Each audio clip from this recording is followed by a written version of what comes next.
สวัสดีพี่FC คนไทยและกะพี่FC คนลาวและอยู่ต่างประเทศนะเนาะก่อนสิรับสินอนกะมาบ้างกะแล้วก็มาแต่ไปส่งเบี้ยไม้อยู่เมืองสนพี่ทุกคนเนาะเลิกเวียกจากกันก็นั่นแล้วก็ก่อกำแพงแล้วก็ไปส่งเบี้ยไม้นะครับเสียงว้าวก็จนพาวเนาะอันนี้คือสะอมที่เอามาซ้ำใส่ดินทรายเนาะก็ลองเบิ่งทุกคนบ่ฮู้ว่าสิติดบ่ก็หลายคนเขาก็สั่งเขาอยากได้แต่ก็ลองเบิ่งว่าสิติดสิออกบ่ลองเบิ่งก่อนเนาะบ่ลองก็บ่ฮู้พี่ทุกคนเอ้ยก็บ่บ้างที่พาเข้ามาเบิ่งเนาะกกไม้กกนี่แหละก็เลยว่าได้เข้าสวนยามค่ำเนาะไม่มีเวลาทุกคนเอ้ยบ่มีเวลานะโอ้ตัวนี้จังว่าสิตายว่าจังโอ้ผมขี้หูดเรียบร้อยแล้วตัวนี้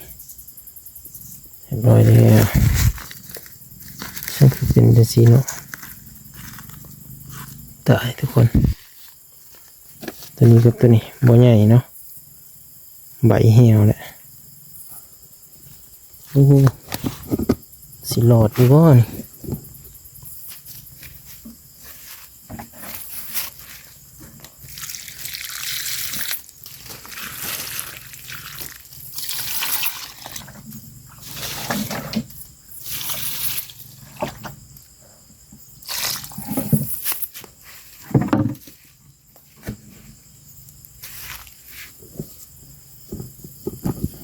มาบ้างสิ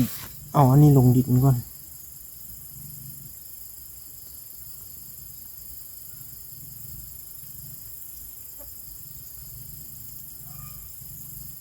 ก็คือต้นไม้นี่ก็ได้เอามาเพิ่มนี่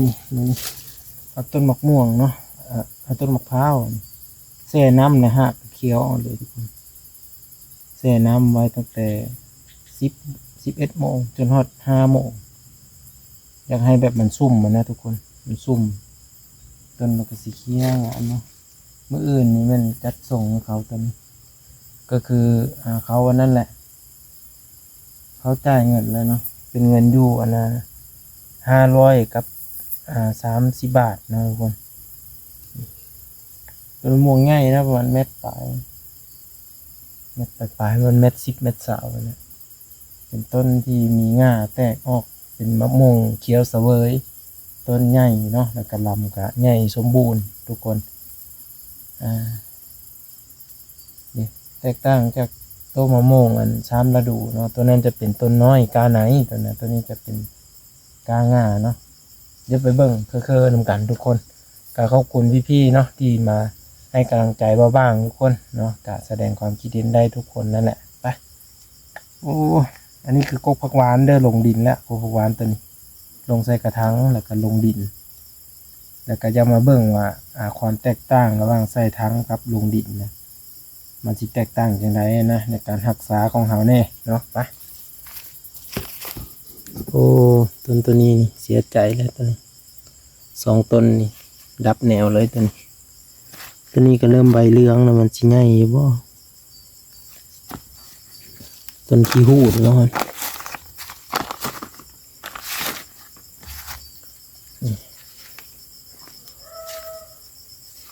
นี่เนาะใบเขียวใหญ่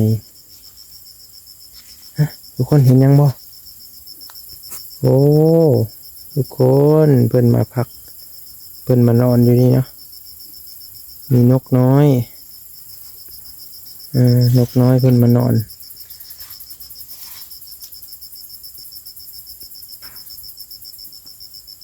ว้าวเพิ่นนอนแบบบ่ติงเลยทุกคนเพิ่นได้บ่นอนคักว่ะปลาเพิ่นนอนก่อนนี่บ่ต้นไม้ครับ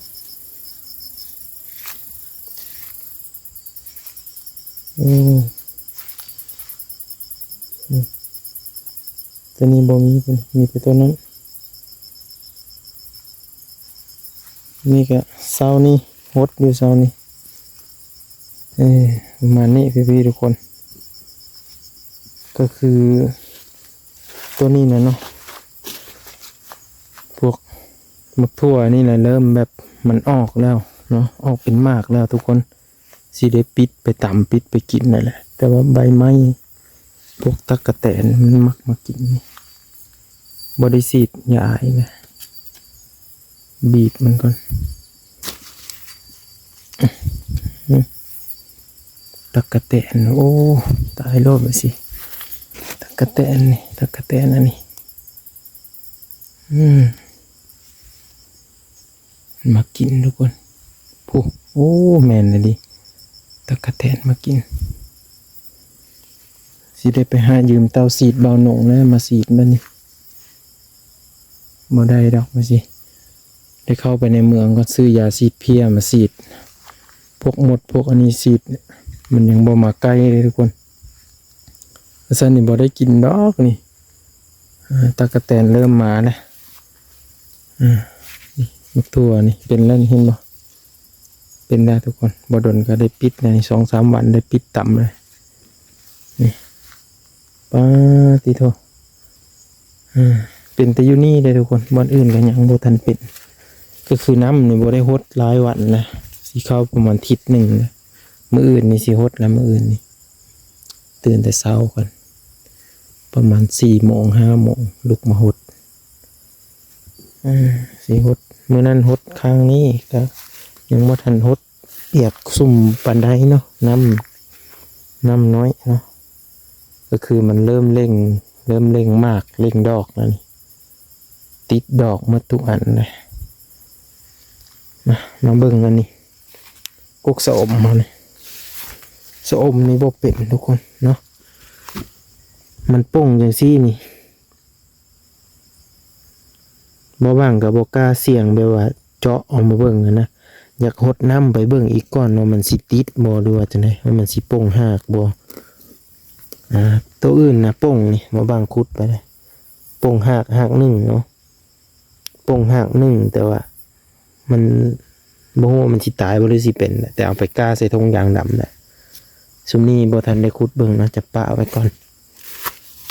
ซุมนี้คือกันซุมนี้ก็ลงดินแล้วก็เคี้ยวขึ้นอยู่แต่บอกกล้าขุดมาเบิ่งนะทุกคนเสียดายมันกล้ายากอย่างนี้เลยต้นสะอมนะนี่มาบางขุดอยู่นี่ตัวนี้เห็นหน่อแตกหน่อแตกอันนี้นี่บัวทันได้ป่งหากเด้อบัวทันป่งหากซ้ำทุกคนก็อีกอย่างกับพื้นที่น้ำเขาบ่เพียงพอเนาะมันก็บ่แตกออกตัวนี้นี่เหี่ยวเลยบ่ฮู้ว่าสิยืนอยู่บ่แหละจะประมาณนี้ใช่ไปได้เฮามากลางคืนเลยพี่ๆทุกคนเลยกลางเว้นนะไปเฮ็ดเวียกโอ้เนาะฝนก็บ่ตกเลยทุกคนเลยอยู่ฝั่งไทยฝนตกบ่พี่น้องอยู่ประเทศลาวนี่บ่มีฝนเลยเด้นี่บ้านบ่าวบางนี่แห้งแล้งประมาณทิศปลายเลยทุกคนบ่มีฝนเลยเนาะนี่เนาะถั่วฝักยาวกำลังกระจอดอกเลยกำลังติดดอกมาแหละนี่ติดดอกแล้วโอ้ได้เตาสีดยืมเตาสีดเบาหนงเนาะพุ้ยขึ้นไปไกลๆซื้อประมาณอยู่20,000เนาะ2 ถุงมาสีดนี่พอแน่นอนเนาะแม่นแหละสิไปยืมของเพิ่นก่อนมาสีดฉันบ่ได้หรอกทุกคนเสียดายมันได้นี่เสียดายมันตัวนั้นขึ้นสูงก็เอายากอีกมักทั่วก็ได้พุ่นสูงแหละ3 เมตรขึ้นไปจนวิดหัวนี่โอ้นกน้อยก็มานอนเนาะนกน้อยก็มานอนสิได้หดจมีอีกนี่ปะดนบ่ได้ยามันตายต้นไผ่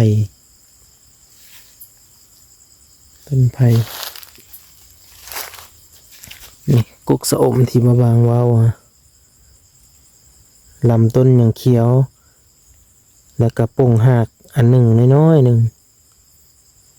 มาลุ้นเบิ่งนำกันว่าสิตายหรือว่ามันสิเกิดเนาะตัวนี้ต้นผักหวานอันนี้นะตัวนี้ก็มันแตกอันนั้นออกอยู่แต่ว่าบ่บางบ่ได้คุมเลยบ่บางเปิดแจ้งเลยเนาะเปิดแจ้งเลยแต่ว่าบ่บางใส่ขี้ดินทรายเนาะบ่บางเห็นอยู่ในคลิปเขาว่าใส่ขี้ดินทรายเอาน้ำใส่แล้วก็ใส่ขี้ดินทรายน้ำนี่ตัวนี้ก็เหมือนกันใส่ขี้ดินทรายอาศัยหดน้ำให้มันซุ่มพี่ๆทุกคนมีความคิดเห็นจังไดเนี่ยเข้าสวนยามค่ำมื้อนี้เนาะก็ขอบคุณพี่ๆที่มาติดตามและให้กำลังใจบ้างๆเนาะวันนี้ก็อยู่ผู้เดียวคือเก่าและทุกมื้ออยู่ผู้เดียวคือแม่ก็ไปนอนไม่เท่านะไปนอนเป็นเพื่อนไม่เท่ามาแต่ป้าสีทุกคนบางขอบพระคุณพี่ๆทุกคนเด้อบางอาชีขอโตลำลาไปอยู่ไปนอนก่อนบัดนี้เมื่อยทุกคนเฮ็ดเวรตั้งแต่7-8 โมงจนฮอด5 โมงแหลงเนาะเร่งอยากให้มันแล้วอยากไปหาสายฟ้าแน่พี่ทุกคนเลยก็รอติดตามเบิ่งเนาะถ้าเราไปหาสายฟ้าก็สิมีไปนอนบ่หรือว่าไปยังก็รอรุ่นเบิ่งเนาะตามความเป็นจริงพี่ทุกคนจังบ่ตัวกันเนาะตัวนี้ไปขอตัวล่ำลานอนก่อนเด้อพี่ทุกคนขอบุญขอบคุณที่เข้ามาติดตามและให้กำลังใจบ้างขอบพระคุณ FC ประเทศไทยแล้วขอบใจ FC ประเทศลาวเด้อเนาะอยู่ดีมีแห่งนอนหลับฝันดีทุกคน